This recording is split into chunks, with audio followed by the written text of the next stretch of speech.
रतन नवल टाटा। आज हर किसी के दिल और दिमाग में यही नाम गूंज रहा है। आज हम सिर्फ एक महान उद्योगपति को ही नहीं बल्कि उस विचारधारा को अलविदा कह रहे हैं जिसने भारतीय व्यापार जगत की नींव को अंतरराष्ट्रीय ऊंचाइयों तक पहुंचाया। रतन टाटा सिर्फ एक नाम नहीं था, वो एक सफर था, विनम्रता से लेकर अपार सफलता तक। ऐसे आयाम छूने वाला एक शख्स जो आज हर किसी के दिलो दिमाग में है। एक ऐसे नेता जिनके विजन ने बिजनेस की सीमाओं को तोड़ दिया, एक नई ऊंचाइयों तक ले गए, लिमिटेशंस से पार पाते हुए बिजनेस स्ट्रैटेजीज को नए दौर में पहुंचा दिया। आज ये शो उन यादों, उन संघर्षों और उन सपनों को समर्पित है जिन्हें रतन टाटा ने हकीकत में बदला। आज के दिन को रतन टाटा के जाने का दिन न कहिए, बल्कि आज दुनिया एक ऐसी रोशनी को देख रही है, उस लौ को देख रही है जो आने वाली पीढ़ियों को राह दिखाती रहेगी।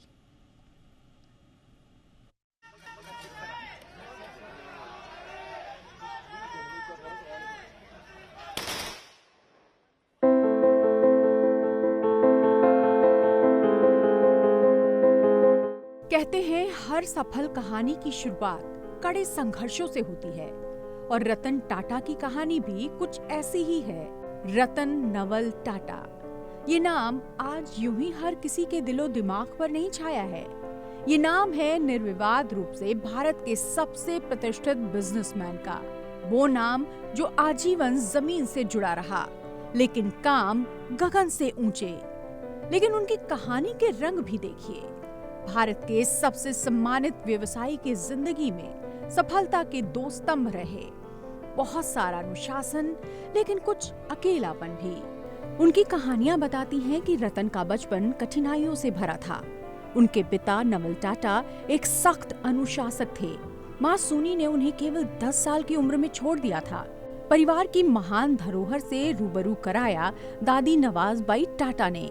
उन्होंने ही रतन को सीख दी कि टाटा परिवार का इतिहास केवल बिजनेस नहीं है बल्कि ये एक महान दृष्टि से जुड़ा है। रतन ने अमेरिका के कॉर्नेल विश्वविद्यालय से आर्किटेक्चर और इंजीनियरिंग की पढ़ाई की। दादी की प्रेरणा से वो भारत लौटे, लेकिन जब उन्होंने टाटा समूह में कदम रखा तो उन्होंने पाया कि उनके आसपास के लोग उन्हें नजरअंदाज कर रहे हैं। उन्हें कई डिपार्टमेंट्स में बिना किसी स्पष्ट भूमिका के रखा गया, लेकिन रतन ने हार नहीं मानी। ये रतन अपने संघर्ष और कौशल से चमकना जानता था और उसने खुद को साबित भी किया। फिर आया 1991 का दौर, जब रतन ने जेआरडी टाटा की जगह ग्रुप के चेयरमैन का पद संभाला। जाहिर है रतन के लिए ये एक बड़ी चुनौती थी। उन्होंने कुछ कड़े फैसले लिए, जिसके तहत समूह के 3 प्रमुख लोगों को हटाकर उन्होंने एक नई शुरुआत की। इस कदम ने उन्हें एक कॉन्फिडेंट लीडर के तौर पर पहचान दी और धीरे धीरे वो एक एक्स्ट्रा ऑर्डिनरी चेयरमैन के रूप में उभरते रहे और उनके साथ साथ उभरा टाटा समूह भी। रतन टाटा बोल्ड निर्णय लेने के लिए जाने जाते थे। सन 2000 में ब्रिटिश टेटली का अधिग्रहण, 2007 में यूरोप की दूसरी सबसे बड़ी स्टील कंपनी कोरस का अधिग्रहण और 2008 में जैगुआर और लैंड रोवर का अधिग्रहण। ये सभी कदम टाटा समूह के लिए मील का पत्थर साबित हुए। गौर करने वाली बात यह है कि कई वित्तीय जानकारों ने इन फैसलों की आलोचना की, लेकिन रतन ने हमेशा अपने सिद्धांतों पर विश्वास रखा और डटे रहे। और जैसा कि रतन को दादी से सीख मिली थी, उन्होंने टाटा समूह के एथिकल बिजनेस करने के इतिहास की परंपरा को ही आगे बढ़ाया। टाटा ट्रस्ट की ओर से स्थापित संस्थान जैसे टाटा मेमोरियल, कैंसर अस्पताल, Tata institute of fundamental research और भारतीय विज्ञान संस्थान, इंडियन इंस्टीट्यूट और साइंस दिखाते हैं कि रतन का विजन केवल बिजनेस तक सीमित नहीं था, बल्कि मानवता की सेवा भी उनके जहन में कहीं आकार ले रही थी। ऐसा नहीं है कि रतन टाटा की जिंदगी में चुनौतियां नहीं आई। 2008 के मुंबई हमलों के समय भी उन्होंने संकट की घड़ी में मजबूती दिखाई और टाटा समूह ने ताज होटल के पुनर्निर्माण में महत्वपूर्ण भूमिका निभाई। आज भी उस दौर के संकट के बाद रतन टाटा जिस तरह अपने देश और कर्मचारियों के हक में डटे रहे, वो एक मिसाल है। फिर 2016 में जब उन्होंने साइरस मिस्त्री को पद से हटाया तो ये मामला चर्चा के साथ ही विवाद का विषय बना। मिस्त्री की ओर से लगाए गए आरोपों ने रतन की छवि को चुनौती दी, लेकिन 2021 में सुप्रीम कोर्ट से उन्हें न्याय मिला। रतन ने साबित किया कि सच हमेशा जीतता है। रतन टाटा न केवल अपने व्यापारिक कौशल के लिए जाने जाते थे, बल्कि उनकी सादगी और विनम्रता ने उनकी पहचान को कोहिनूर बना दिया। उन्होंने हमेशा अपने निजी जीवन को साधारण बनाए रखा और व्यावसायिक सफलता को समाज सेवा से जोड़ने में विश्वास रखा। यानी रतन टाटा का जीवन कारोबार और परोपकार के संतुलन की बेहतरीन मिसाल बनकर उभरा। कारोबार को राष्ट्रहित में मोड़कर अब रतन अनंत में विलीन हो गए। समाज के सच्चे आदर्श, सादगी के युग पुरुष रतन टाटा को जी मीडिया समूह की तरफ से विनम्र श्रद्धांजलि।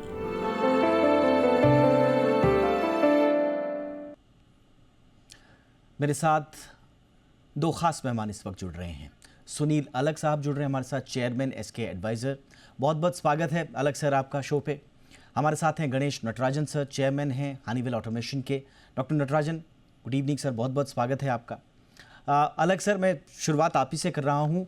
आप कैसे याद करेंगे आज रतन टाटा साहब को?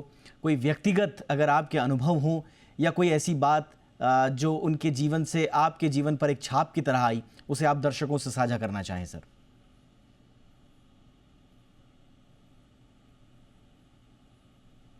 उन्होंने इंडस्ट्रियल टाटा हाउस को किया वो तो आपने सुन चुके हैं। अब मैं पर्सनल बात कर रहा हूं। देखिए, जब मैंने उनको इतना बार नहीं मिला था जितना कोशिश की थी, लेकिन हम 2-3 बार मिले हुए उनके साथ। एक बार मैं लंच खा रहा था टाटा होटल में बॉम्बे में, और वो कहीं नरेश कुमार के साथ लंच खा रहे थे, दूसरे टेबल पे बैठे हुए थे।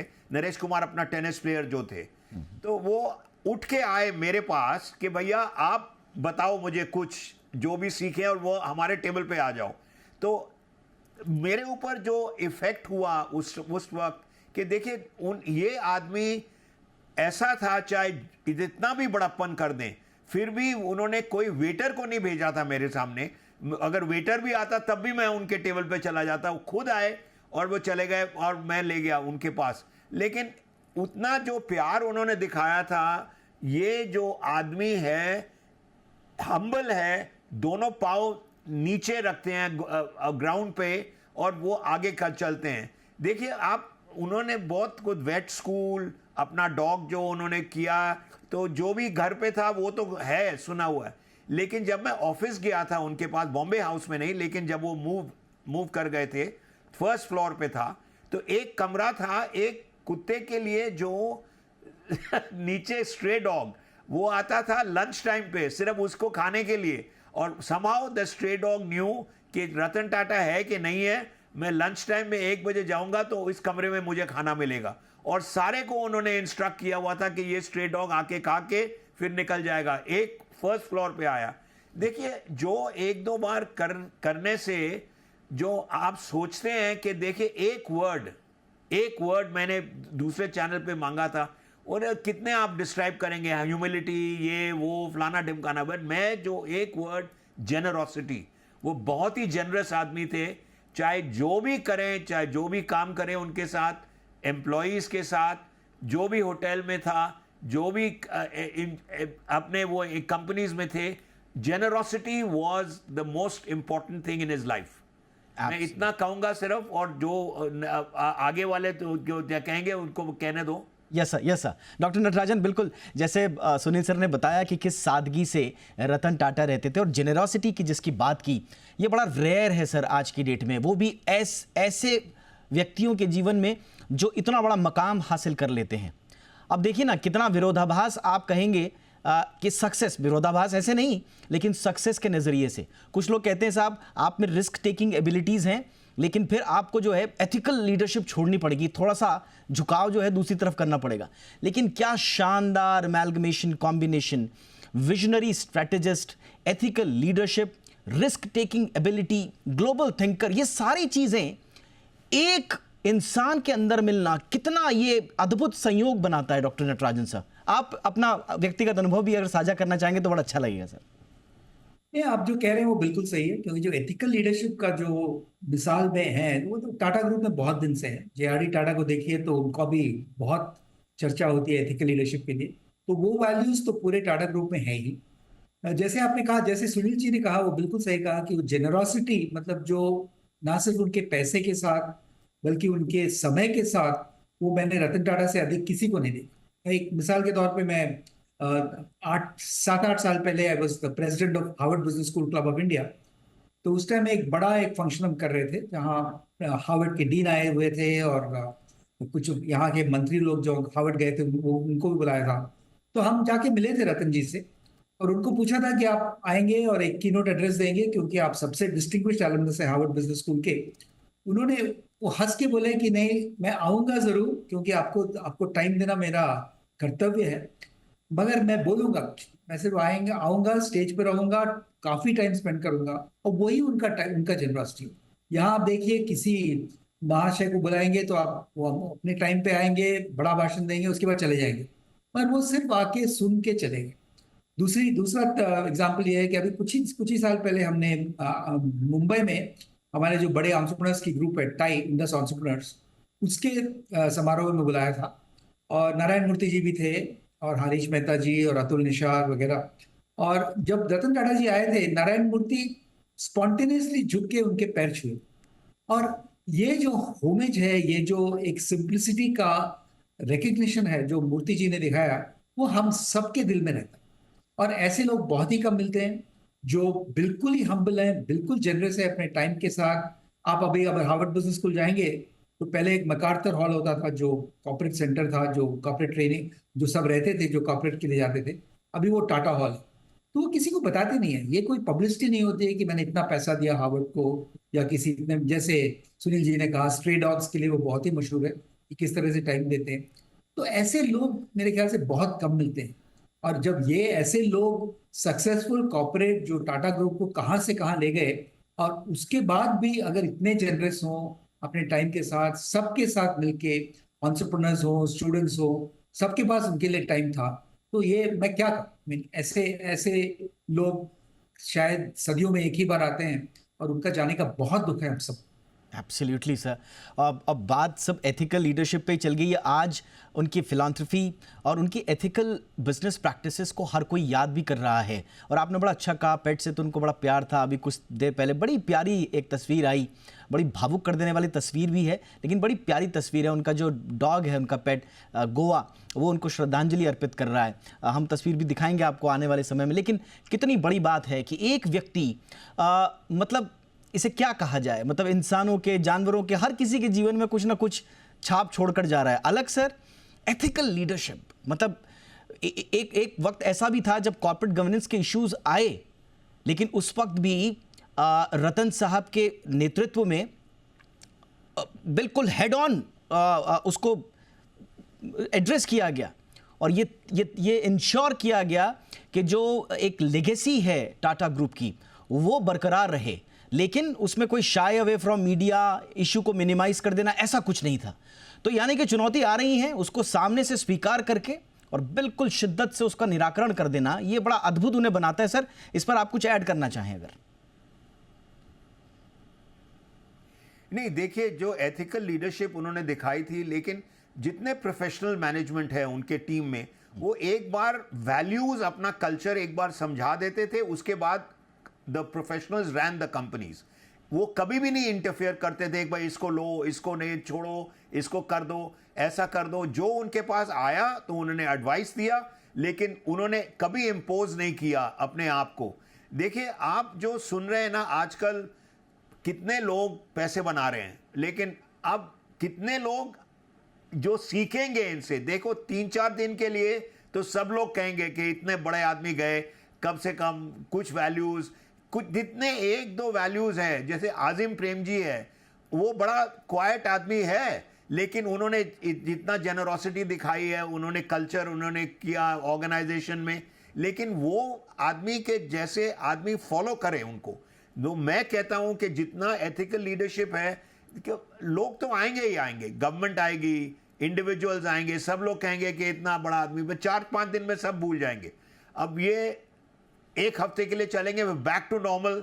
अब कितने वैल्यूज, सब वैल्यूज तो नहीं आ सकते जो रतन टाटा के पास थे, लेकिन 3-4 तो सीखो। अब वही मैं कहूंगा कि भाई जितना सीख सकते हो उनसे उतना ही सीखो, क्योंकि वो हमेशा सीखते थे, इसलिए वो रेलेवेंट रहे।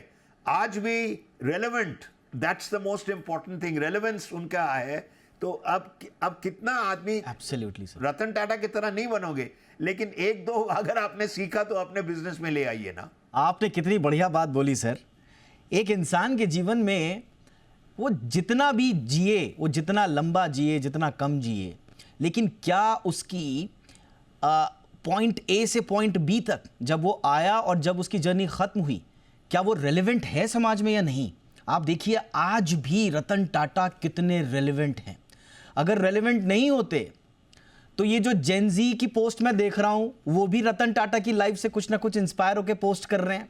जो हमारे बड़े बुजुर्ग हैं वो तो खैर अपने अनुभव साझा कर ही रहे हैं, हमारी जैसे मिड एज वाले लोग भी कुछ ना कुछ उनसे सीख रहे हैं। तो रेलेवेंस कितना कितना ज़बरदस्त। और हर बिजनेस वर्ग में, आप नौकरी पेशा हैं, आप कोई बिजनेस कर रहे हैं, आप अपना छोटा मोटा धंधा कर रहे हैं, या आप एक बड़े वर्ल्ड बिजनेस टाइकून हैं, हर किसी के लिए कुछ ना कुछ बात करने के लिए है रतन टाटा के बारे में, और ये उनको बनाता है सर्वकालिक रेलेवेंट। एक छोटा सा ब्रेक में ले रहा हूं, ब्रेक के उस पार रतन टाटा के जीवन के कुछ और आयामों को टटोलने की कोशिश करेंगे। छोटे से ब्रेक के लिए रुक रहा हूं।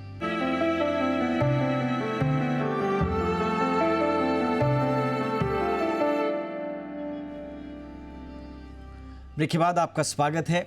तो आज देश अलविदा ज़रूर कह रहा है रतन टाटा को, लेकिन जैसा हमने कहा, आज संभवतः उनके जाने के दिन के रूप में आज के दिन को मत देखिए, बल्कि एक शुरुआत के तौर पर देखिए कि जो लॉ वो जगा के गए हैं उससे अब रोशन ज़दा होंगी आने वाली नस्लें। इसी पर बातचीत हम कर रहे हैं। डॉक्टर नटराजन, लीडरशिप की हमने बात की, अब इनोवेशन एंड R&D में जो उनका विजन था, और ख़ासतौर से एज अ ग्रुप जो टाटा का फोकस रहा है रिसर्च एंड डेवलपमेंट में, और बहुत सारे उन्होंने ग्राउंड ब्रेकिंग प्रोजेक्ट्स भी किए अलग अलग सेक्टर्स में, ऑटोमोबाइल्स से लेकर टेक्नोलॉजी, हर जगह, वो अप्रोच को आप कैसे देखते हैं सर? नहीं, वो अप्रोच एक जैसे सुनील जी ने कहा, लर्निंग ऑर्गेनाइजेशन, लर्निंग इंडिविजुअल्स बहुत जरूरी है। आपको सबको मालूम होगा कि अभी आज के बहुत मशहूर ऑथर, हिस्टोरियन, थिंकर, फिलोसोफर है युवल नोआ हरारी। और अगर आप युवल हरारी की किताब पढ़ेंगे होमो ड्यूअस, तो उसमें भी वही कहते हैं कि हर एक 5 साल या 10 साल में आपको फिर से अपने रेलेवेंस ढूंढनी पड़ेगी। और टाटा ग्रुप का यही खासियत है कि हर एक स्टेज में उन्होंने बहुत आगे की सोच के की है। अभी देखिए जो माइक्रो प्रोसेसर का बड़ा प्लांट बना रहे हैं, वो भी सब फ्यूचरिस्टिक है। ईवीज में भी जो टाटास ने किया था वो बहुत ही पायनियरिंग काम किया है। तो I think it is extremely important कि जो आज की नहीं मगर कल की सोचे, परसों की सोचे, और उसके लिए आप आज ही R&D में इन्वेस्ट करें और एक्सपेरिमेंटेशन करें, वो बहुत जरूरी है। और मेरे ख्याल से जो टाटा ग्रुप में जो एक प्रैक्टिस है हर एक कंपनी में, वो ऐसे लीडर्स जैसे रतन टाटा जी थे, उनके कारण ही हुआ। और जो सक्सेशन प्लानिंग की बात करें, सुनील जी ने वो भी कहा था कि कोई भी मैनेजर को माइक्रो मैनेज नहीं करते थे। अभी सक्सेशन को देखिए, मेरे मित्र जो हैं चंद्रशेखर ने जो जैसे संभाला है और जैसे आगे बढ़ाया है, वो बहुत ही अच्छा है। और ये इसलिए हो रहा है कि रतन जी ने ये नहीं कहा कि मैं ये बताता हूँ कि आप क्या करें, आप मौका दीजिए किसी को और उनको चलाने दीजिए, तो खुद ब खुद बढ़ जाएगा। ऐसे group which has gone from 5 billion to 100 billion revenue, 365 billion market cap, ऐसे नहीं, वो बहुत सोच से, बहुत विजन से, बहुत एक्शन से ही बनता है। और एक ही और आखिरी बात मैं कहूंगा, एक इंग्लिश में एक सेइंग है कि when a great leader moves on, the people look around and से वी डिड इट आवरसेल्व्स। और यही रतन जी की खासियत है कि किसी को ये नहीं लगा कि रतन जी के कारण ही मैं ये कर सकता हूँ, पर उन्होंने ऐसा एक माहौल बनाया, एक बिजनेस एनवायरनमेंट बनाया कि सब लोग चैंपियन बन सके। और यही उनकी सबसे बड़ी खासियत है जो हम मिस करेंगे। ये आपने बहुत इंपॉर्टेंट बात बोली सर, क्योंकि कहा जाता है ना कि एक बरगद जो है वो विशाल होता है ताकि ज़्यादा से ज़्यादा लोगों को छांव दे सके। तो एक बरगद की तरह ही वो थे, और उसमें भी ख़ास तौर से अलग सर कई नए बिजनेसेस को सपोर्ट करना, उनमें निवेश करना, ताकि एंटरप्रेन्योरशिप का माहौल बने, नए जनरेशन के लीडर्स पैदा हों, और उसमें भी ये वाला भाव नहीं कि साहब मैंने दिया, मैंने इन्वेस्ट कर दिया तो चल पड़ा या नहीं चल पड़ा, अपना पीछे से भूमिका रहते हुए, ताकि अगर आपकी सक्सेसफुल जर्नी रही तो आपका नाम आए, ये न रहे कि रतन टाटा या टाटा ग्रुप पीछे से था। ये जो अप्रोच रही अलग सर, ये कितनी अलग थी? बहुत ही अलग है, क्योंकि मैं तो इतना कहता हूं कि देखिए, if you stop impressing people, जो वो करते थे खुद कर रहे थे, ये नहीं कर रहे थे कि भाई ये अच्छा बोलेगा, ये खराब बोलेगा, ये मेरे पास बोलेगा। फ्रीडम उनको पूरी थी, क्योंकि वो किसी को इंप्रेस नहीं कर रहे थे, वो खुद काम जो करना है करके और वही एग्जाम्पल बना के और वो वैल्यूज दे रहे थे सब जगह। जो भी, he never wanted to impress anyone, जो भी खुद करेंगे वही करेंगे, अपने लिए कर रहे हैं बस, चाहे खराब हो चाहे अच्छा हो, चाहे जो भी हो, चाहे लॉस हो चाहे प्रॉफिट हो या ना हो, वो किसी को इंप्रेस नहीं कर रहे थे। अब लोग इतना इंप्रेस हो गए उसी से कि भाई आज देखो कितने लोग आ गए, लेकिन उन्होंने कभी भी नहीं इंप्रेस किया। भारत रत्न जब उन्होंने पूछा गया उनसे कि भारत रत्न आपको नहीं मिला, ये थिंक नहीं मिला तो नहीं मिला, इसलिए थोड़ी है कि काम मैं अपना बंद करूंगा। तो वो जो कर रहे थे अपने आप कर रहे थे, किसी को इंप्रेस नहीं करना था। जिसके नाम में रतन हो सर, उसे किसी रतन के सम्मान की क्या आवश्यकता। हालांकि आज बड़े देश में चर्चा हो रही है और अलग अलग पॉलिटिकल हलकों से ये आवाज़ भी उठ रही है, बट भविष्य के गर्भ में ये सारी बातें, लेकिन वो देश के रत्न थे, इसमें हर मायने में थे। डॉक्टर नटराजन, कोई ऐसी चीज़ जो आज का युवा, जैसे मैंने कहा कि आज तो हर कोई उनसे इंस्पिरेशन ले ही रहा है, चाहे वो युवा हों, जेनजी हों, जेनजी के बाद वाले अल्फा भी हैं जो और छोटे हैं, वो भी रतन टाटा कर रहे हैं और करते आए हैं। ऐसा नहीं है कि आज ही कर रहे हैं, बल्कि करते आए हैं। वो मैं देखते रहता हूं उनको, उनकी पोस्ट वगैरह भी। लेकिन कोई ऐसी चीज़ सर जो उनसे सीख लेनी चाहिए यंगस्टर्स को? यंगस्टर्स को तो आई थिंक आज के ज़माने में जहाँ इतने डिस्ट्रैक्शन है लोगों को कि ये करते हैं वो करते हैं, काफ़ी लोग ये भी सोचते हैं कि नहीं नहीं, ज़्यादा वर्क लाइफ बैलेंस पे ही ध्यान देना चाहिए। तो ऐसे माहौल में आप रतन टाटा को देखें या नारायण मूर्ति जी को देखें, तो उनका जो वर्क एथिक है कि डिसिप्लिन से काम करनी चाहिए, एथिकली काम करनी चाहिए, कोई शॉर्टकट नहीं होनी चाहिए। अगर ये ऐसे मिसाल को लेके आगे बढ़ेंगे तो मेरे ख्याल से जो नेक्स्ट जनरेशन इंडिया का, जो जेनजी कहते हैं, वो भी आगे बढ़ के तरक्की करेगा। और ये बहुत ही जरूरी है देश के लिए, क्योंकि हम एक क्रॉसरोड्स पे खड़े हुए हैं और जहां अगर हमने ढील छोड़ दी तो मेरे ख्याल से ये अपॉर्चुनिटी मिस हो जाएगा।